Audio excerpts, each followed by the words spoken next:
So guys, kararating lang natin at galing tayo ng Valenzuela. So mag-unbox tayo ng ibon. Ito. Oh. Samahan nyo ako at tignan natin kung ano yung mga ibon nito. Pero bago yan, merong kaunting kwento bago dito sa mga ibon na to. So nung nakaraang araw, may nag-PM sa atin na isang OFW na si Sir Elmer Gutierrez na taga-Canada. Residente na siya doon, so doon na siya naninirahan. Tapos sinend niya sa akin yung mga pedigree ng ibon, tong pedigree ng 4 na ibon na to. Una, sinend niya yung mga pedigree ng ibon. So ako naman, hindi naman ako tamad kasi ako magbasa ng mga pedigree. Pag may nakita ko naman maraming sulat hanggang dito, hanggang pag-gano, hindi ko na binabasa. So ang tinignan ko lang, Sir Tommy De Vera. Yun lang ang tinignan ko doon sa pedigree. Tommy De Vera, 4, personal bred by Tommy De Vera para kay Sir Elmer Gutierrez. Itong mga ibon na to, binread talaga ni Sir Tommy De Vera para kay Sir Elmer Gutierrez. So 2020 itong ibon na to na-acquire ni Sir Elmer kay Sir Tom. Mga inakay pa sila YB nung bago ata mag-pandemic yon. So lumipas yung mga taon, 2022 magto 2023 na. So itong mga ibon na to magtatatlong taon na hindi nagagamit. So piniim ako ni Sir dahil nakita niya raw na puro yung mga hawak kong bloodline mga odd lines. So mahilig daw niya sa odd lines. Ang sinabi niya sa akin, bro, sir, nakalimutan ko anong tawag niya sa akin, bro. Sir, gamitin mo yung ibon ko. Una, pinakita niya sa akin yung pedigree. Kung pwede raw, gamitin ko muna yung mga ibon ni Sir Elmer Gutierrez. So ang sabi ko naman sa kanya, sir, medyo alanganin ako kasi nga ayokong baka mamaya magkaroon ng maging problema yung ibon. Mahirap yung pinaglalagakan tapos medyo nagkaroon kahit anong, minsan kasi kahit anong ingat mo, minsan nadidisgrasya. So takot ako doon. So takot ako magkaroon ng mga hindi pagkakaunawaan pagdating sa ibon. So yung pag-iibon natin, yan yung dapat pinagkakasunduan natin o dyan tayo nagkakaroon ng maraming kaibigan. So kagaya ito, si Sir Elmer, first time niya mag-PM sa akin. So sabi niya, gamitin mo muna yung ibon. So kayo po, sabi ko sa kanya, kung ipagkakatiwala niyo sa akin yung mga ibon, so itong mga ibon na to, hindi naman ganun ang halaga.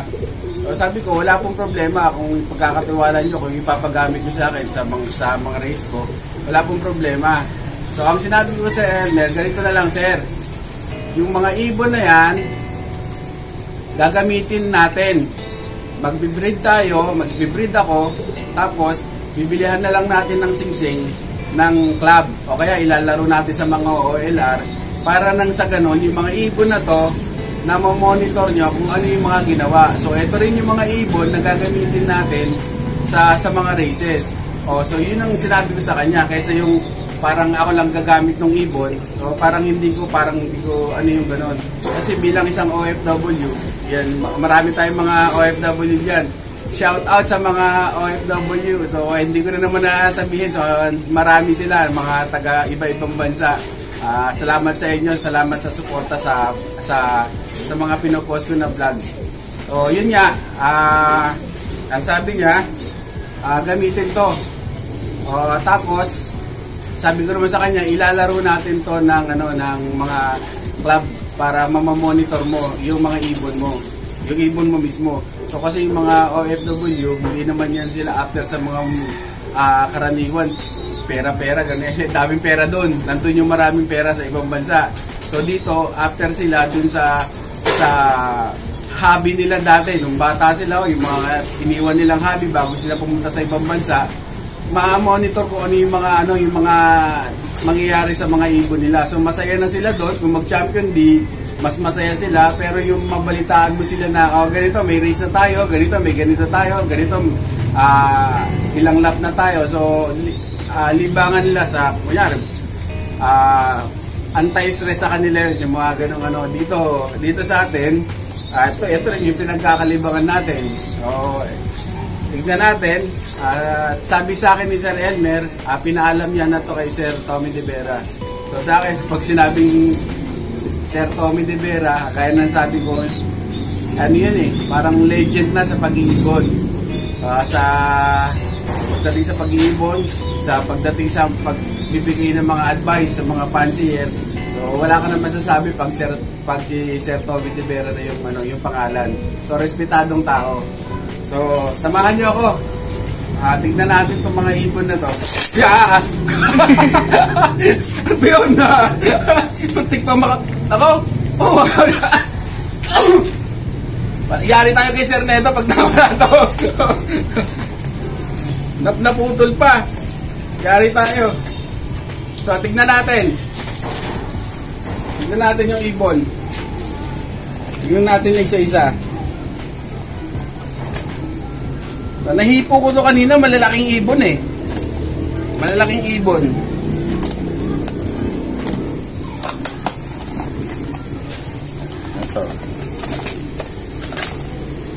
Ito. So, ito yung ibon. Tingin ko ito talaga yung mga pang long distance bird. So, may ilap sila Hawakan ko maigi. Ayan yung ibon. So, ito, pag tingin ko dun sa, niya, sa bloodline niya, Patternberg, Surigao, mga ganon, Tuldok. Yun, mga yung mga line niya. Etong blue bar na to, parang ito yung yung line ng first overall ng YB, Solo Tacloban. Mga ganun-ganun, ang daming madaming award yung ibon. Ayan.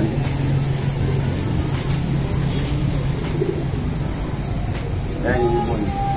So, yung ganitong klaseng mga pakpak, ganito kasi yung mga Vandenbroek ko, ganyan yung mga pakpak nila. So, yung mga Jansen, iba yung pakpak nila O, yung mga long distance bird, yun ata siguro yung mga pakpak nila. O, hindi ako sure kasi wala akong ganong tinitignan. Pero nakita ko lang, yung pakpak niya, parang yung mga pakpak ng mga Vandenbroek ko. Yan.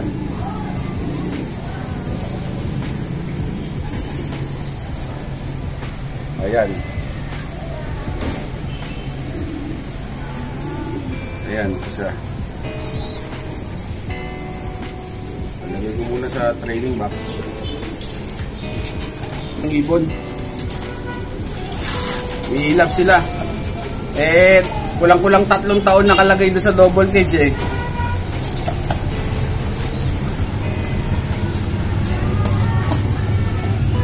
Tapos ang kwento sa akin ni Madam, yung pinagkuhanan ko ng ibon na to, minsan daw pinapakawalan nila to sa loob ng bahay nila para lang siguro makapag-apagaspas. Ito.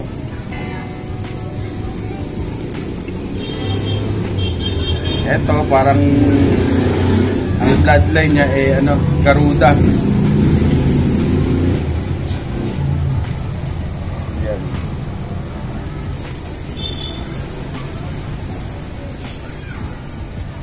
So, hindi ko na ganong tinignan yung mga Ito raw, pinagparis nila ata dati yan. Tapos binugbog. Ito. Kaya nagkaroon ng poknat yung ulo. Ito hen. Yung kanina kak. So, yan. So, pagpaparisin natin, ito, tsaka yung blue bar.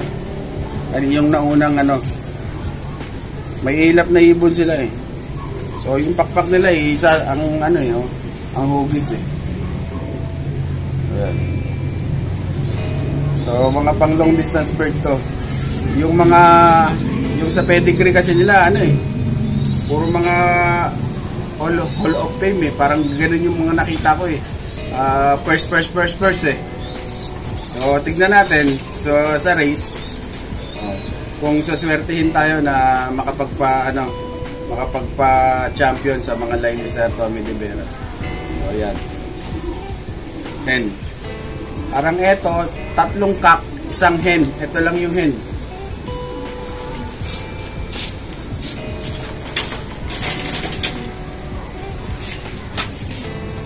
tayo.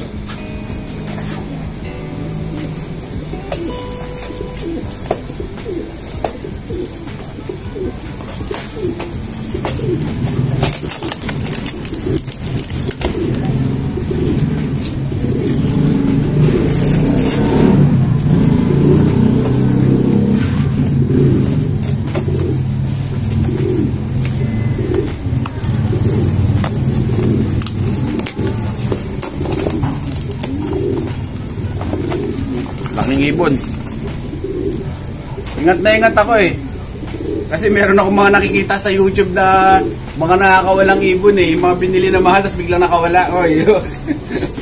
So may ilap sila dahil nga siguro hindi sila ganong sanay makakita ng pogi. So ayan. Ayan. Ito parang Garuda, force to win. Yun, tuldok line. So yun.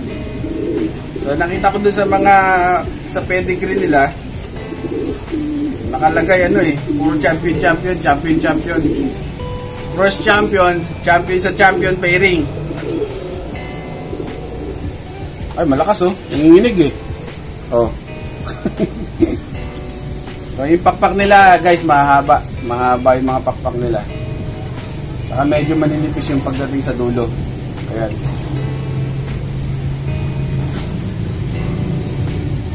Ano ba yung mga sa TV?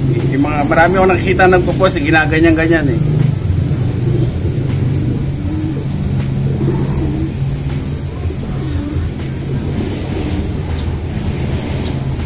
Ayan. So, ito, Captain.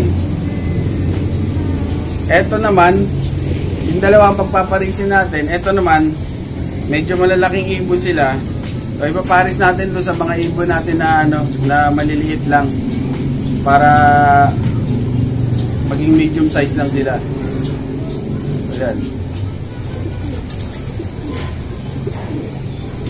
Ayan.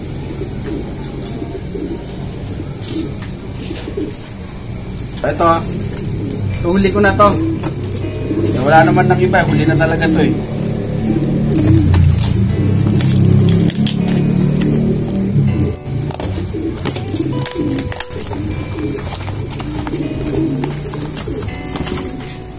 Yun. Hindi po ito giant. Parang giant. Ang laki. Ang laking ibon. Oh, malakas nanginginig oh. So sabi nila, pag nanginginig daw yung pakpak na ganyan, malakas daw yung ibon. So ayan, malakas siguro. Oh, ayan oh.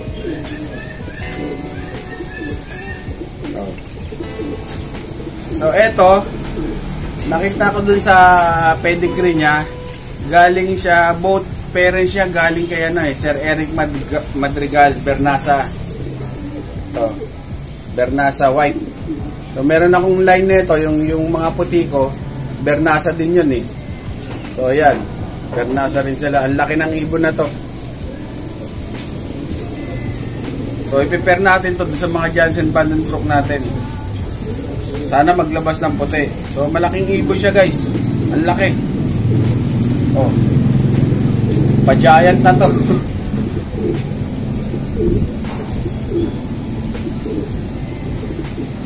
So magtatatlong taon na to mga to, kaya ganito na itsura. Tapos hindi pa nabibreed. So yan, white Bernasa. So sabi sa akin, hindi ko alam ang pinanggalingan ng mga Bernasa eh. So comment kayo sa baba guys kung alam nyo. Pero parang galing din sila sa Jansen, parang gano'n. So kung alam niyo yung pinanggalingan ng mga Bernasa, ako hindi pa ako nakakapag-research tungkol dyan. So pa-comment guys kung alam nyo, tsaka yung history nila.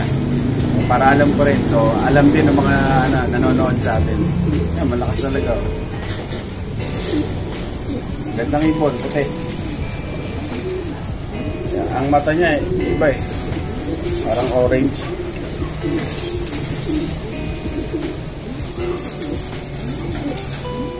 So yan. So guys, abangan natin kung anong mangyayari sa mga ibon na to. kung ano yung mga ililipad nila. Ililipad namin ni Sir Elmer Gutierrez sa mga races. So para ma-monitor din niya kung ano yung gagawin ng ibon niya. What's up mga ka-ibon? Please like, share, subscribe, and don't forget to hit the notification bell down below para ma-notify kayo sa mga bagong videos namin.